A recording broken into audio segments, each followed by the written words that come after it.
எங்க ஹஸ்பண்ட் வேற தீபாவளிக்கு எந்த ஸ்வீட்டும் செஞ்சு தரலன்னு புலம்பிட்டு இருந்தாங்களா. சரி ஹஸ்பண்டுக்கு சர்ப்ரைஸ் பண்ணிடலான்னு இருக்கிறதுல சிம்பிள் ஸ்வீட்டாவும் இருக்கணும், பிளஸ் ஹஸ்பண்டுக்கும் பிடிக்கணும்னு பார்த்ததுல லட்டு தான் ஈஸியா இருந்துச்சு.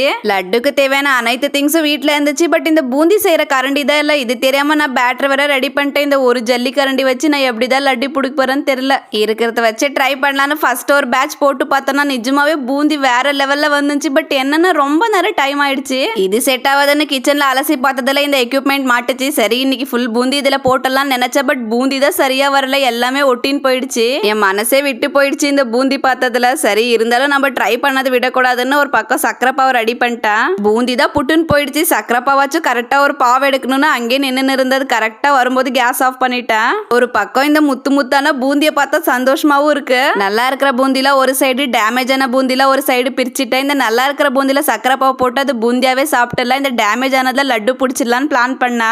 என்ன மிஸ்டேக் பண்ணா தெரியல, லட்டுவே பிடிக்க முடியல. ஹஸ்பண்டுக்கு இப்படியே கொடுத்தா ஸ்வீட்டே வெறுத்துருவாங்கன்னு அம்பியா மோட்டிச்சு லட்டு ட்ரை பண்ணக்கூடாதுன்னு இந்த பூந்தியை எடுத்து மிக்சியில போட்டு ஒரு பல்ஸ் கொடுத்து லட்டு பிடிச்ச ஹஸ்பண்டுக்கு கொடுத்து ஏமாத்திட்டேன். But taste super.